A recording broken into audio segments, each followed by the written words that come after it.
Who wants a folding small camper that provides the feel of a tent and the function of an RV? Hey folks, Stay Hiker from the 6 here, and today we'll be showing you one of the lightest overlanding travel trailers on the market, the Taxa Outdoors Cricket X. The Cricket X has two claims to fame. One, its NASA-inspired design really diverges from the RV norm, and two, when closed, it can fit in a garage. We're going to explore this unique small caravan inside and out so you can decide if the uncompromising focus on camping would fit your RVing style. Plus, we'll look at the other models in the Cricket lineup, and be sure to stay tuned to the end of the video to see if you agree with my pros and cons for this futuristic trailer. And got something really unique, a trailer that I've meant to take a look at on the channel for a while, and this is the Taxa Outdoors Cricket.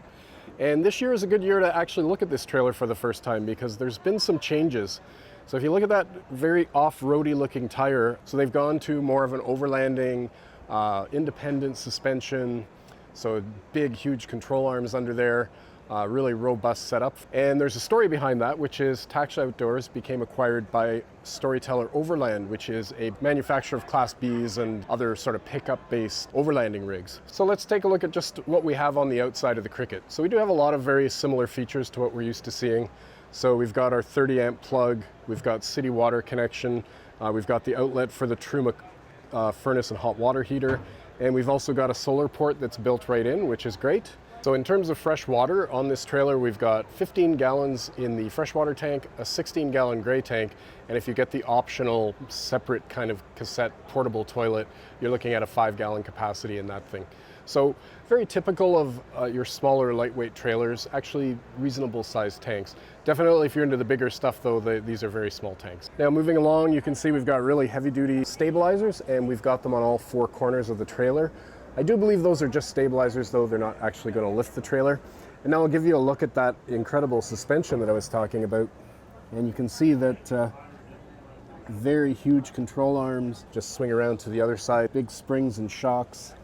And you can see that we've got these, I guess, fender extenders, which looks like you're probably able to stand on them. They seem to have some very heavy frame rails holding them up, and some nice little Easter eggs. You've got the little Cricket emblazoned on there.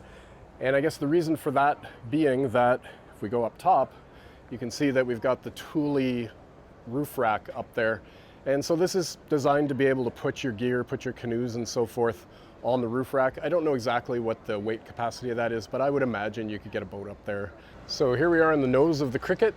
See, it's the Cricket X because of that off-road package. And we do have an outdoor shower. And of course, there's no shower inside, so you could set up a tent and use this as your shower.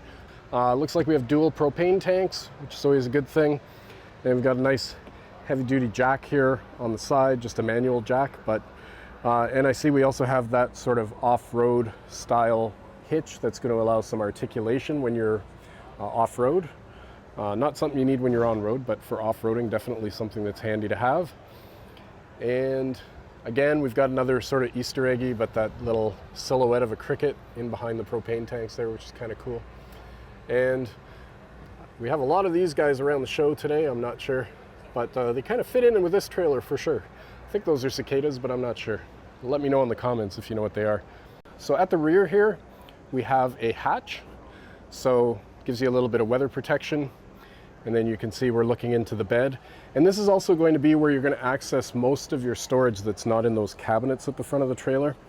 And you can see underneath the bed here, they use bungees all over the place to kind of divide areas and so on. But you could put clothes under here, you could put a barbecue, this would sort of be also your outdoor and your indoor storage. And so we got a plenty decent sized bed for 2 adults. You might even be able to squeeze 3 people in a pinch if it was a little kid with the 2 adults. And you can see also it's aluminum construction. So we've got an aluminum skeleton. And then we've got a composite wall. I'm not sure exactly what the material is, but I believe there is no wood in the structure of this trailer. So coming around onto this side, you can see that we've got, looks like dual pane acrylic windows, and these are just going to tilt out, and then you've got the blackout shade and the screen built in. We've got an awning up top. You can see that interesting tent pop top as well. And then you've got the door, and it's a very funky kind of modular looking shape with lots of angles and everything. Definitely you're going to be the most interesting camper in the campground if you went with this trailer, that's for sure. Now coming in, this is where things get very unique. So this is a pop-top trailer, and you can see, whoops, that we have tent material here. You've got a bunch of zippered windows with screens. So it looks like we've got one here, we've got one at the front, and we've got one here, one there. So you're going to get a phenomenal amount of airflow through in this trailer. Now these are some of the funkiest bunks that I've ever seen. The weight capacity I think is around 125 pounds, so they're definitely for kids, they're not for adults. But I think, you know, kids I would imagine would just love this setup. It's just kind of funky and cool, and it's very much like a camp cot type of arrangement up here. And down below beside the bed here, you do have some plugs. You have some 12 volt or USB plugs as well. I don't really see like cabinetry per se in the bed area. So you've got your storage underneath, your bunks above, and then the bed back here. Now up here at the front, you've got sort of everything all together. We've got a 2-burner cooktop and a sink, and also with a glass cover so you can use it as counter space. But boy, you're not going to be short of counter space in this trailer. You got a fantastic amount of counter space. So you've got your control panel with light switches, 120 volt. Here's your controller for the Truma. We've got some sort of solar on this rig. This is a Victron Energy controller, 12 volt and USB plugs. These are going to be your vents for the Truma and probably your fuse panel right here. And then you've got a lot of interesting storage. So we do have just sort of like a little cubby right here, and just going to pop that open, and just, you can see you've got this, it's kind of like a milk crate kind of deal. So storage, they've got all the adapters and cables in there right now. And then below that, it's just vented for the Truma. And then you sort of have this other cabinet situation, and what we've got is bungees that hold everything in, and then you just open it up and you've got these milk crates. And I would imagine that these are kind of modular, and you can use dividers in them, or you can just have them complete with no divider. Let's just take a look at the other one to see if it looks any different. This divider here can go anywhere in the box.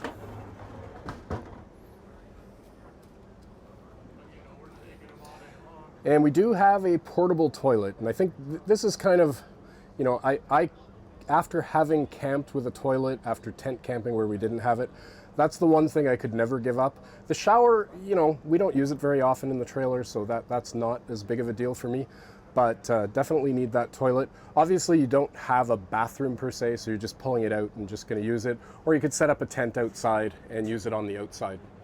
So I think what you're getting here is, I mean, obviously with the addition of the X package that Storyteller Overland has added, you're getting a real off-road capable trailer. So that's something that's pretty cool. And then you're really getting, like even on this incredibly hot day here in Hershey, I can really feel just a nice breeze coming through these 2 screened windows. And so, you know, you're getting a tent kind of feel in this trailer, but you're also getting hard-sided. And I would imagine, you know, if it was just 2 people camping, you could camp with the tent closed if you wanted to. And obviously for the kids though, I think the tent's going to have to be open in order to provide the space for these bunks to function properly. Alright, it's time for my pros and cons. As usual, we'll start with the pros, and believe it or not, the first pro is something I don't like, the off-road package. How can something I don't like be a pro? Well, stay with me here. It's because Taxa Outdoors allows me to select the suspension I do want. In fact, there are 3 versions of the Cricket. This X model comes with the Cruisemaster suspension, along with rock rails, skid plates, and the articulating hitch. The Overland model offers a Timbren suspension with the articulating hitch. And finally, the standard model offers a torsion axle and ball coupler. This mix of models shows how off-road equipment increases weight, over 500 pounds going from the standard to the X model, and price by over $6,000 going from the standard to the X model. The X package even adds almost 100 pounds to the tongue weight. These numbers highlight that you should only buy an off-road package if you really plan to use the additional capability, and I appreciate that Taxa Outdoors leaves the choice up to the customer. My second pro is that it flat out looks cool, especially on the outside. I know from owning a unique pop-up trailer myself that the Cricket will likely start a lot of conversations in campgrounds and at gas stations. The fact that the pop top and low towing profile will help your gas mileage and overall towability is just an added bonus. My third pro is size and weight. This trailer asks for some sacrifices, but it pays you back by being garageable and super lightweight. The standard model has a dry weight of 1,753 pounds with a GVWR of 2,700 pounds and an unloaded hitch weight of just 245 pounds.